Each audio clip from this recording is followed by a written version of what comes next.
Okay, we have been talking about the historical and general, historically specific, and general aspects of human existence or human history in general.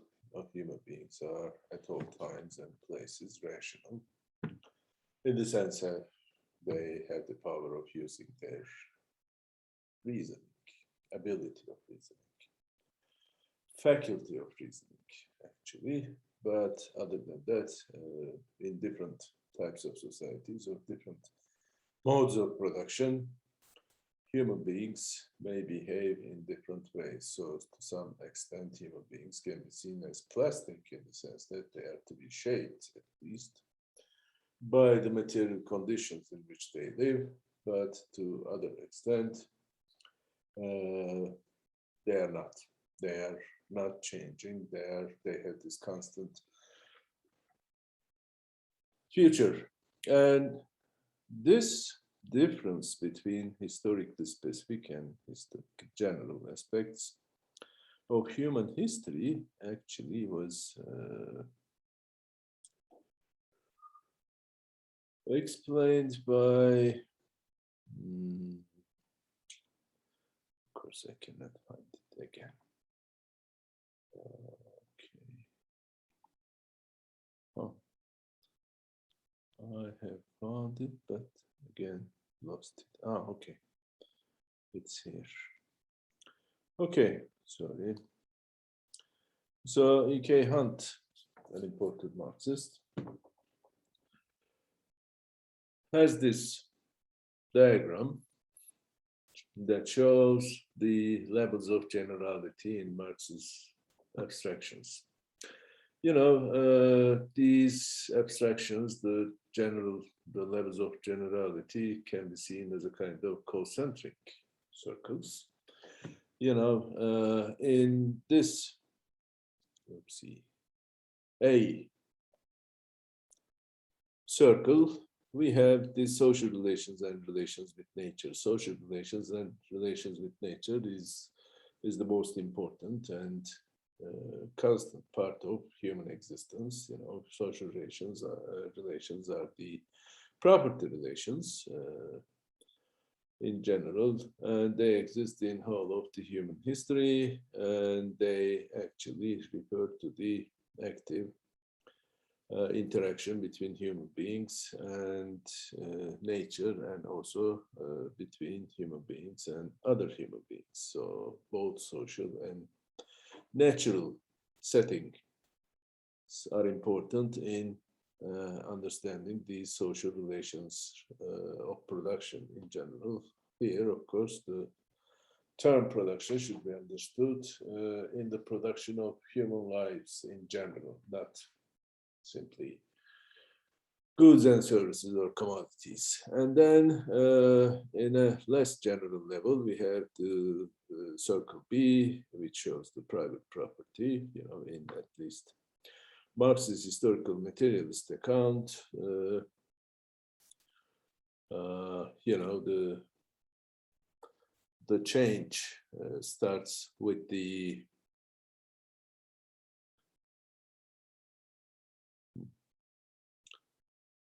primitive communism, in which there's no private property, but after primitive communism, starting with slavery and then feudalism, etc., private property becomes an important and integral part of human existence. Means of productions are to be owned by some sections of the society classes. And in a less general level, we have this commodity production. Commodity production does not exist throughout the whole of human history. There are some periods in which simple commodity production, as Engels would call, exists. Here we have this trade. Actually, you know, trade is a very old institution, so to speak, and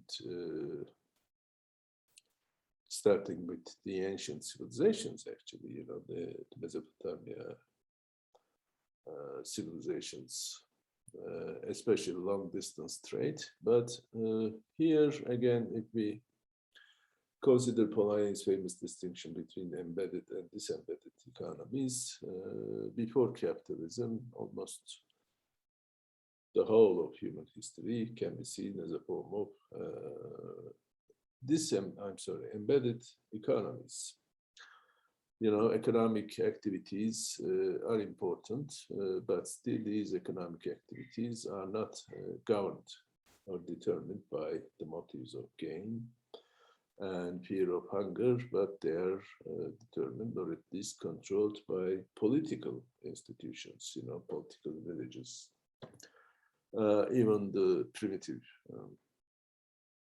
societies, again, these economic activities are under strict control and governance of the whole of the community in general. So this is an almost a permanent feature of human history until capitalism. Of course, capitalism is a disembedded form of economy. It has a disembedded form of economy. So commodity production exists in some parts of human history, human existence, but not others. And then we have money. You know, again, money is an old institution, so to speak. It starts with the Lydians, right? In the 8th century or 7th century BC. BCE, I'm sorry, before Common Era. But still, before then, in the primitive communism phase, again, there's no money as a medium of exchange, etc. And also the capital wage labor relation is an important feature of capitalism because capitalism, as the very name suggests, actually, is an important mode of production, which is dominated by the category of capital and labor. Labor powers becoming a commodity. You know, the laborers are free in a double sense.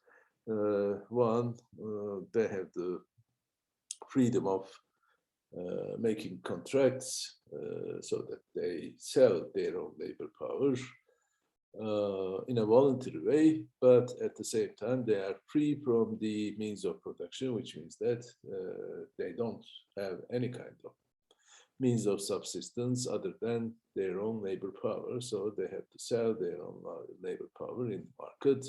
And labor power is the transformative capacity, physical and mental abilities, capacities that exist in a human being. So human beings actually sell their own transformative, are forced to sell their own transformative power. So when we look at human history, we should distinguish between the general or permanent features of human history and the specific, historically specific and particular features. So capital relation and labor power as commodity exist on capitalism, but money, commodity production, and private property exist in many human civilizations in history, and also social relations and relations with nature.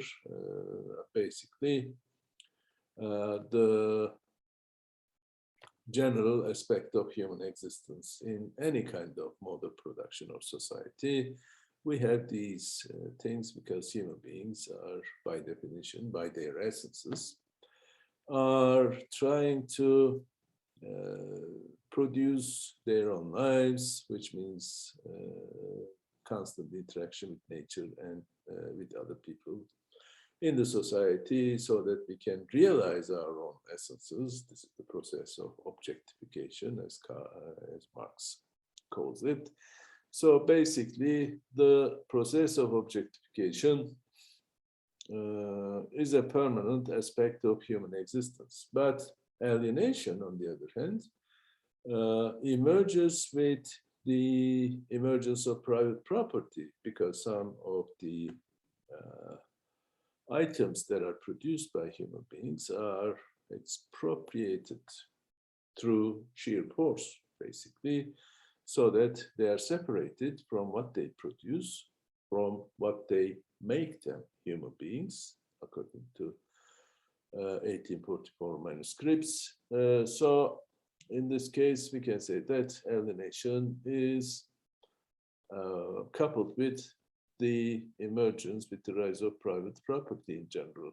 Of course, within capitalism also, there's this problem of alienation and fetishism, but we can say that this alienation in capitalism represents the peak, so to speak, of alienation in general, so that if we overthrow capitalism in one way or another, we may also get rid of this alienating aspects of the society, of the private property production, so that we can again become human beings, or at least we can start to try to become full-fledged human beings, because with the existence of alienation and fetishism, our own essences are violated, because our own labor power, our own transformative power become a commodity, and it comes to dominate our own lives, etc. So this distinction in general is very important. This distinction between what is general and what is specific from a historical point of view is important for Marx as a methodological principle, of course. So basically, stop share, or maybe we can go, but this time we can change. Okay, so as the second point, if we come to the notion of human nature and the relations between individual and society, we have already talked about this, but as a kind of social theoretical position, we can say that actually, briefly again, the relationship between individual and sociality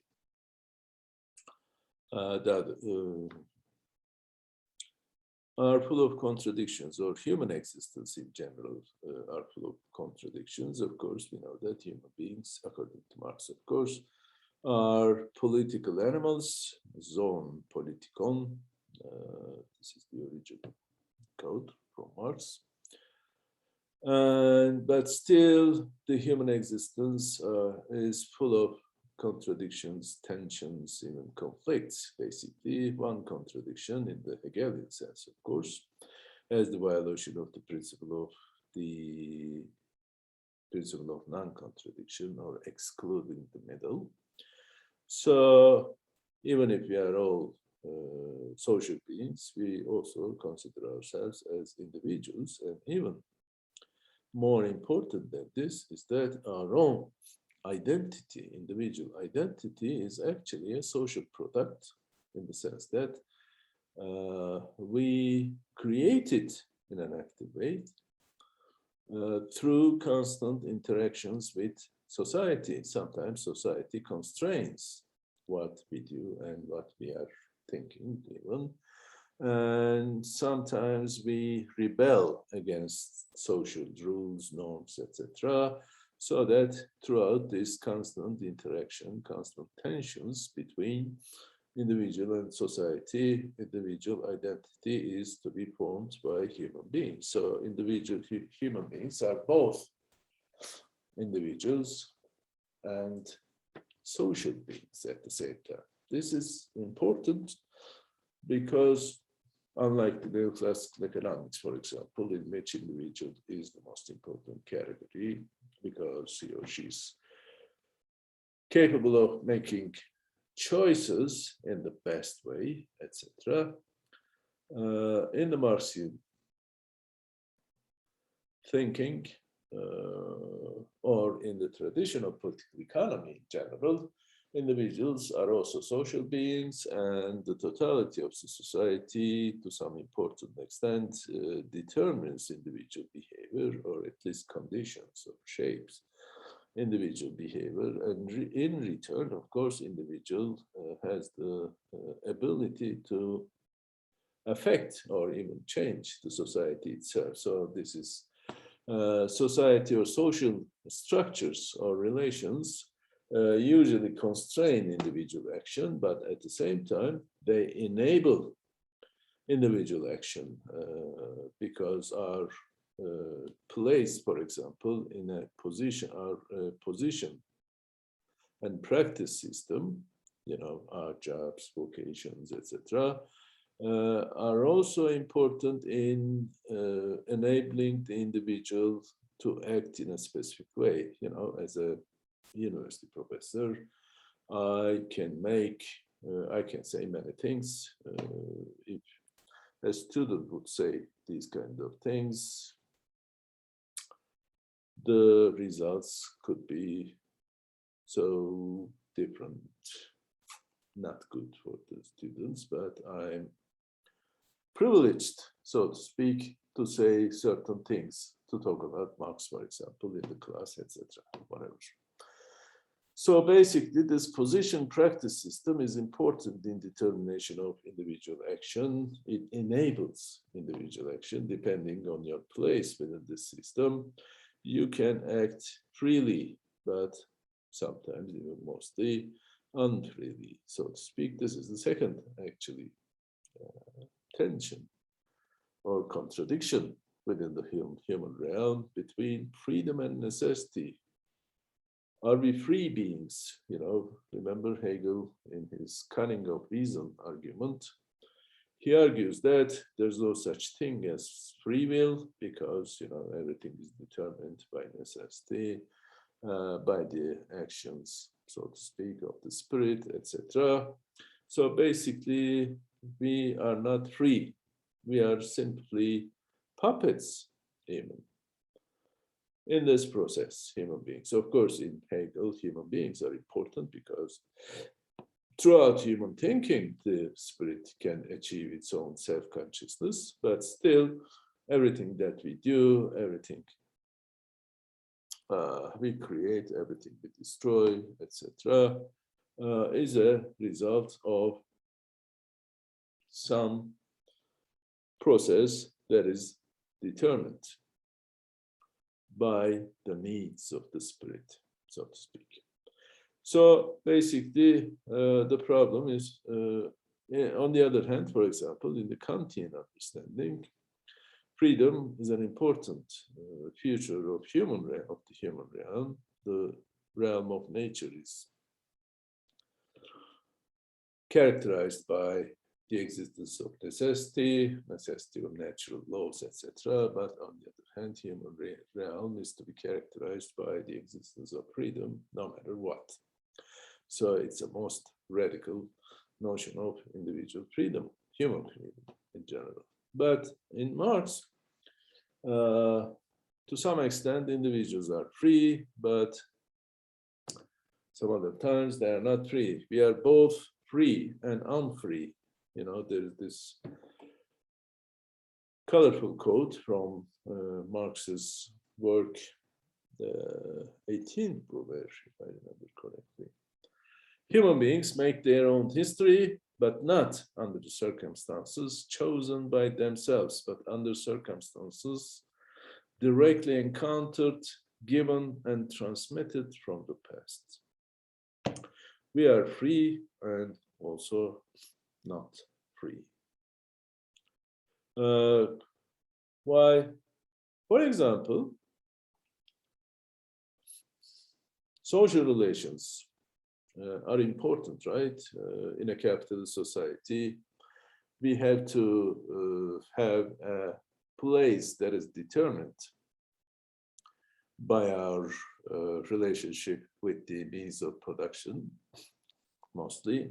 You know, some of us would be capitalists, others would be laborers or petit bourgeois, whatever, etc. So in this class structure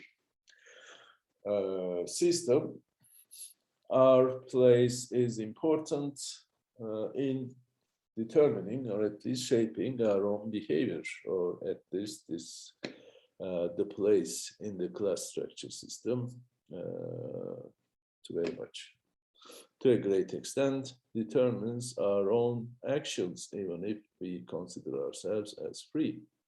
So these structures, relations, are inherited in the sense that they are product of history. So historical necessity is also important. They are transmitted from the past, etc.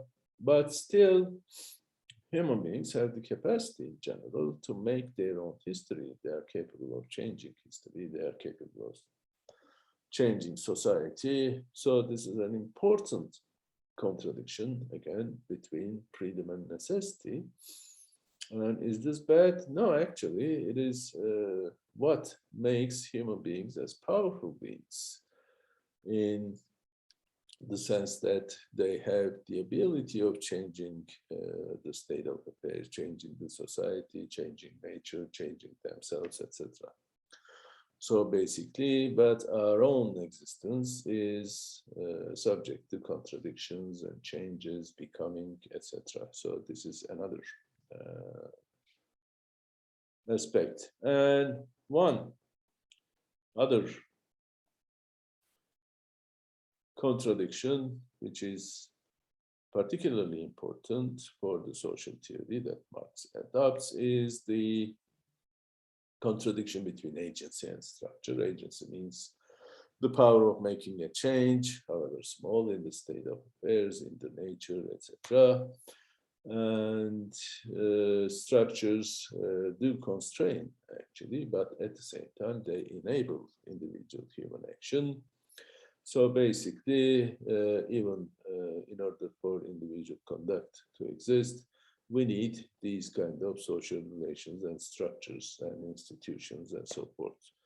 So in this, there's again a quote from E.K. Hunt, basically. Well, not a direct quote, but these are taken from his writings. Although human history is being continuously made by intentional actions of individuals, unintended effects of these actions is the reproduction of social structures, independent of individuals' purposes. Human purpose of activity always presupposes existing social relations, for it is the existence of these relations which makes the coordination and integration of individual acts possible, and thereby makes the process a social one. Yet these very social relations, which are prerequisites of individual action, are themselves the end result of collective activities of the individuals involved in the process. Therefore, social relations, which both enable and constrain individual intentional actions, are continuously created and recreated by individual actions. You know, this is the famous notion of Adam Smith's notion of invisible hand. Of course, invisible hand here is not taken as referring to positive reproduction process, in the sense that, you know, in the end, individuals, without being aware of the consequences of their intentional actions, will create the best social order. There's no plan, there's no thinking, etc. All we care about is our own self-interest.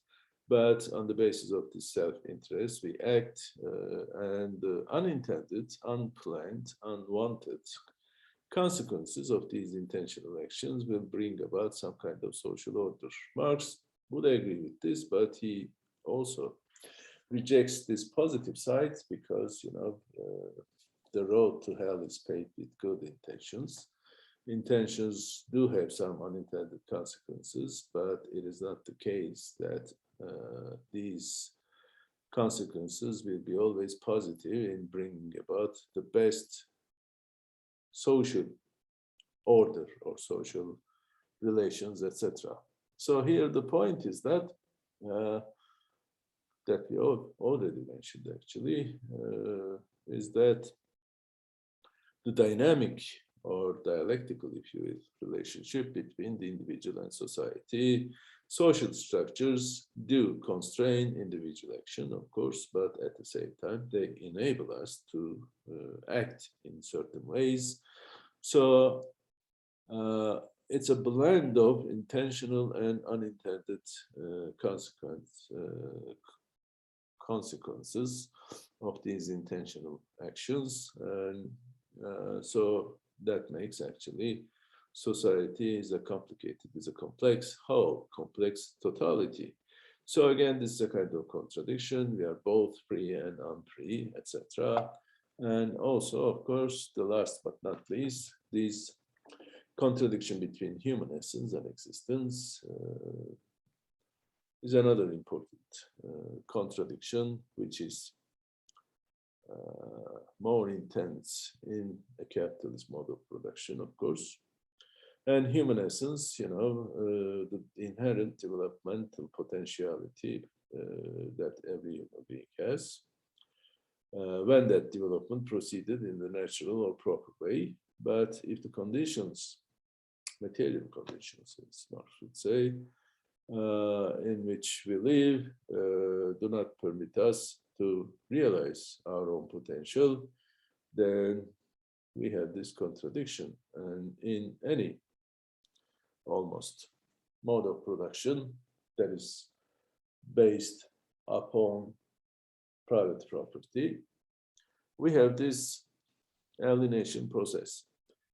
Sometimes this alienation process, most of the time actually, also places some important restrictions or constraints on individual behavior.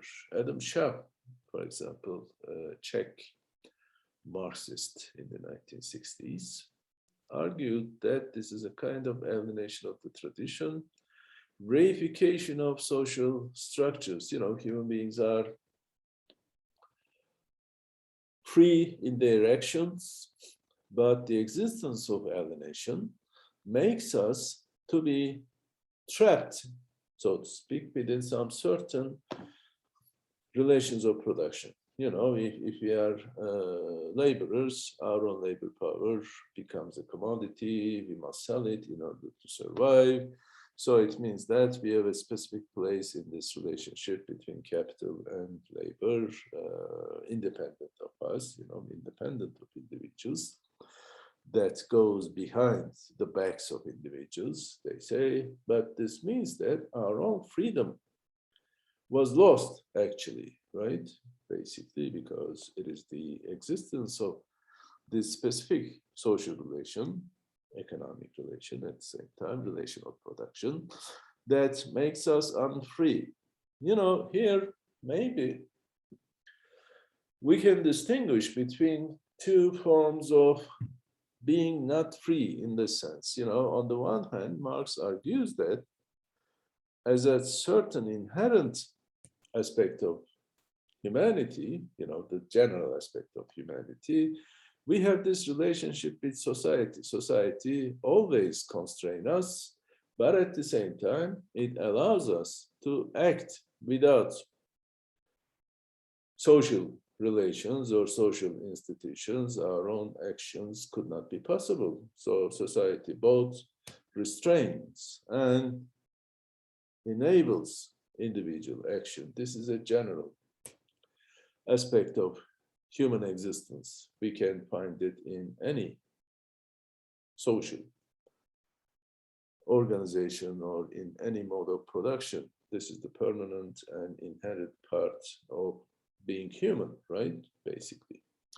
But at the same time, if Adam Schaff is right, we have another extra constraints, so to speak, that is created by the process of alienation, fetishism, and reification. So we are to be trapped within some specific capitalist social relations, and these relations put some extra limitation or restraints on our own individual actions. Remember last time we talked about Marx's paper writing on the Jewish question, in that human existence is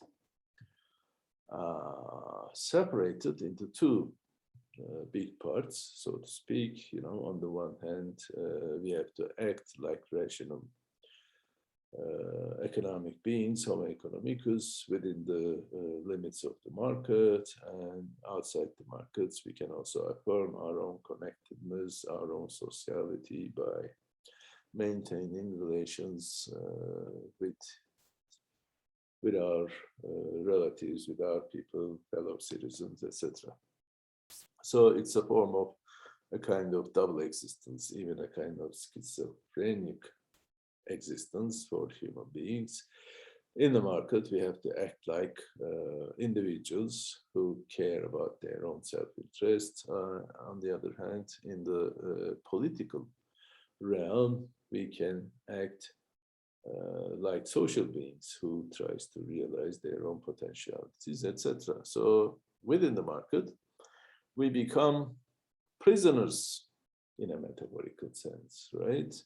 We are forced to act in a specific way, so it means that we actually lose our freedom and we cannot realize our own potentialities if they have no market value and so forth. You could be very talented in certain things. For example, you could be a good writer, but if you cannot sell your writings, it doesn't make any significance for you, even if they are most important aspects of human existence, in the sense that they are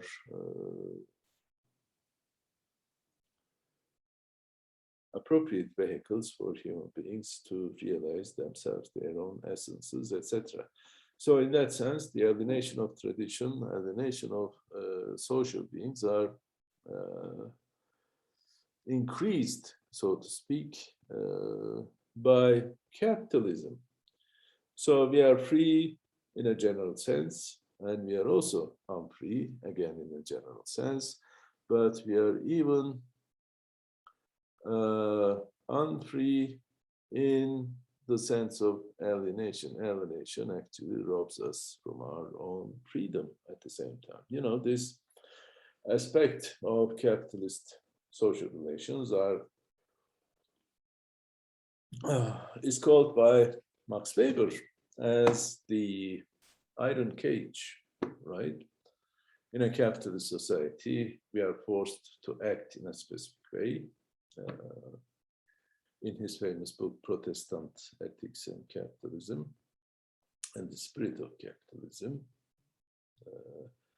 he says that we are actually imprisoned within these capitalist relations, even if we don't place great values to economic activities, etc. So this is the existence of capitalist realities, capitalist relations, that transforms us into, again, Homo economicus. So this is, and you can see that these contradictions are all related to each other, between individuality and sociality. So again, between agency and structure, which is a contradiction between freedom and necessity, once again. And also alienation is about freedom, basically.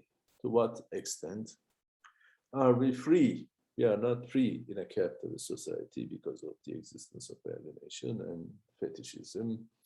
Again, if we get rid of capitalism, at least according to young Marx, we would start as humanity our own real history, in the sense that our own actions will be directed not to make money, in a sense, but to realize our own potentialities. Or again, alienation is to be transformed into objectification process, in which we realize our own essences, and therefore we become free again, etc. So, but still, as part and parcel of human existence, we cannot avoid these kinds of contradictions. We are not free, but at the same time free. Unlike Hegel, Marx believes that we are free, but at the same time, unlike Kant, Marx believes that there are some limits to individual action, there are some limits to human freedom, placed by both our own essences and by the societies or social organizations, mode of productions in which we live. So this is this aspect of contradictory nature of human existence is of utmost importance in understanding Marxian project in general. So alienation again. So praxis, we said, is important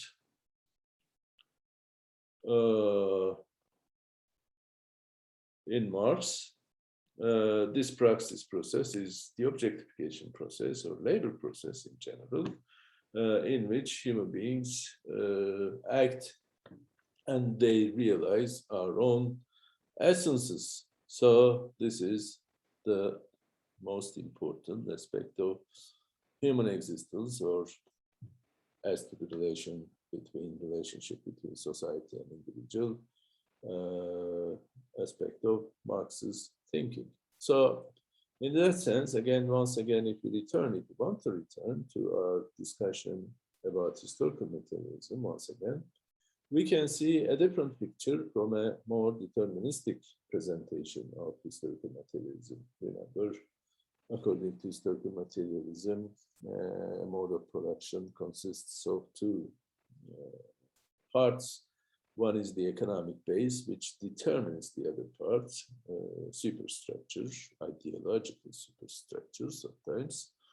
And this relationship is a one-way relationship from the economic base to the superstructure. And within the economic base, we have two layers. One is the forces of production, and the other is the relations of production. And also there are contradictions between these two layers, and it is the existence of these contradictions that actually is the basic driving force of history or social change in general.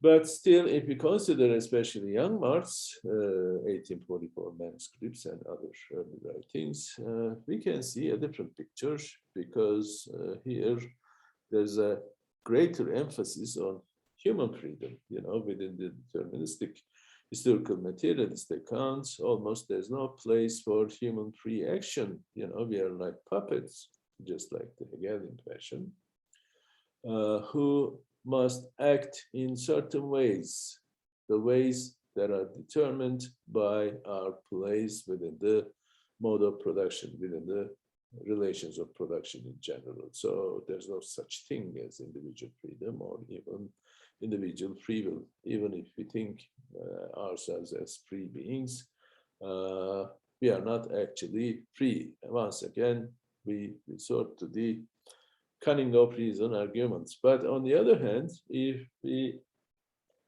consider the importance of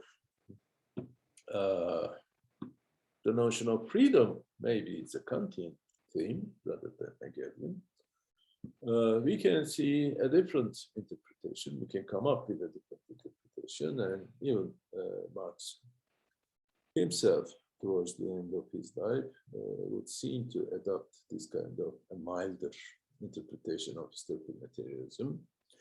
Once again, Marx never uses the term historical materialism or the materialist conception of history, but still the idea is a general idea that can be applied to Marxian thinking. And according to this new interpretation, so to speak, historical materialism should be taken not as a historico-philosophic theory of the marche générale imposed by fate upon every people. This is a saying by Marx when he comments about what's really happening in Russia. And he says that, I'm being criticized by having a deterministic account of history, but no, this is not what I mean. My theory is not about some kind of historical philosophic theory of the Marxian general, and fate has nothing to do with this actually. And he also says in this particular passage that the same causes may create different conditions at different times. So this notion is sometimes seen by Althusser, for example, as the overdetermination, surdétermination in French. So it's a complex, history is a complex whole. There are contradictions, tensions, and history can be seen, should be seen in its totality with all its contradiction, developments, evolutions, and revolutions, etc. So same causes may create different consequences in different times. And this also gives human beings an active role in changing history, so etc. So basically, how can we see historical materialism as a crude first approximation to the human life activity? So we have to consider both the material and mental, emotional and aesthetic aspects of human existence. In other words, human essence in its totality once again and again, but it's no course of history which is imposed by fate or destiny, etc. Second aspect is it should be seen, historical materialism is to be seen as a fusion between material causality and teleology in the sense of purposive human action. And, Aristotelian final cause, remember? So human action is encompassed in the causal framework. Human volition and freedom is always restricted by the realm of necessity. This is a quote from, again, Marx, Capital, Das Kapital, third volume, I guess. Yes, must be. Okay. And, he distinguishes there between the realm of necessity and the realm of freedom. The context is about the technological changes, if I'm not mistaken. Technology could make us more free, in a sense. So because it reduces the necessity, the realm of necessity. So the realm of freedom is increased when the realm of necessity is decreased, etc. This is the basic idea. But still, it's a kind of a fusion between individual freedom or freedom of humanity, human beings in general, and the constraints that society or modes of production places upon individual action, etc. And also, the third principle maybe of this interpretation, although human history is being continuously made by intentional actions of individuals, there are always some unintended consequences, which is usually reproduction of social structures. But sometimes even these individual action will create some as unintended consequences, as changing of the social relations or social structures. Again, as an example, we can mention the importance of forces of production, especially technology, when there's a change in technology. This contradiction, inherent contradiction between relations of production and forces of production becomes more intense and important, so that it may have effect on the superstructure and the whole of the society. A new society arises, etc. The example is that the steam engine, says Marx, for example, in the Poverty of Philosophy, created capitalism. this is a very deterministic thing, but in Das Kapital, as I said before, when he talks about technological improvements, technological changes, he emphasizes continuously the importance of intentions of the capitalists so that they can harness, so to speak, technological improvements. You know, unlike the Schumpeterian case, for example, in which technology is autonomous and have the power of changing society, in Marx, technology is conditioned by social relations and social variables in general. In other words, actually, there's a dynamic relationship, a dynamic interaction between technology and society.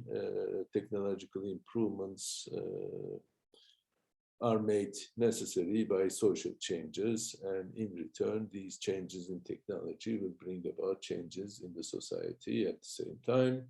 So there's a complex and dynamic relationship between technological changes and social change in general. So it is not the case that forces of production or technology is capable of bringing about changes in society or social change in general. In other words, the relationship, the way of causation is not from the technology to the society, but actually there's a dialectical, again, relationship between technology and social change or society. So it's a very complicated process, I would say. Okay, again, alienation as opposed to objectification is important, which is, again, another condition, human condition under capitalism, of course, not a general human condition or human essence, but which restricts our own actions, and we lose our own freedom. So, in general, these ideas, just forget about this post-Marxism thing for the moment. In the historical materialism, we have these some certain methodological principles. One is the idea of over-determination. Events strikingly analogous but taking place in different historic surroundings led to totally different results. This is Marx and Engels selected correspondences. Again, the second is history as a non-teleological process. No historical philosophic theory of the marche générale imposed by the fate, and no frozen unchangeable human essence, human nature in general versus human nature as historically modified in each epoch. Marx's critique of Bentham. And no subject of history, the subject is constituted. This idea has been a matter of controversy in the Marxian circle. You know, it's what is the subject of history? You see, in the Hegelian philosophy, the real subject is not human beings, but the spirit itself, because spirit acts and it transforms itself, etc., etc. Human beings are just vehicles for the spirit to realize its own essence. And in the Marxian thinking, for example, according to Lukács, Georgi Lukács, the real subject of history is the proletariat as a class. You know, proletariat as a class is capable of bringing about a change in society, overthrow of capitalism, etc. But still, the role of individual has been always a matter of controversy in the Marxian thinking. Plekhanov, for example, has an interesting book about the role of individual in history. And also when he talks about the British Revolution in the 1648, etc. So it's a matter of debate and controversy in the Marxian circles.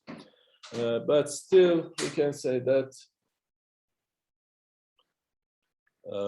in the Marxian thinking, the subject must be at least the real human beings, because man makes history, remember.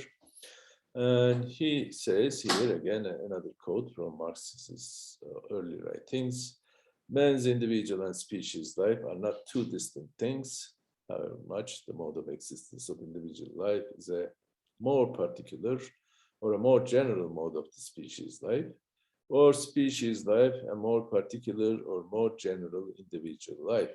So the subject is created, the subject as human beings, of course, human beings as subjects of history, is created or constituted is a better term, by the society, and in return, the subject itself is capable of changing the society. So there's once again, a dynamic relationship between the subject and the society. So we both constitute the society, because society itself is constituted by individual actions, individual behavior, individual plans, individual thinking, etc. And in return, society constitutes the individual. So it's a constant interaction between human beings and society in a natural setting, of course, that creates both the subject of history and the history itself, etc. So this is the basic idea. Okay. Okay, I think that's enough. So last but not least, we can say that in order for us to understand capitalism, we have to consider some important aspects of the mode of production, capitalism as a mode of production. One is the importance of the notion of historicity. Human history can be understood as displaying two antinomical tendencies at once: human self-expression, objectification, and the loss of freedom, alienation. And the second is the notion of iron cage. This is a term, again, introduced by Max Weber, but it also characterizes Marx's own thinking, maybe, and also the property, the tendency, of capitalism to self-destruction. Capitalism, this constantly reproduces, but at the same time destroys the very foundations upon which it is built. Of course, we will be talking about this last feature of capitalism, which is, again, very important. But for today, I guess it's enough, I would say. So we must stop here.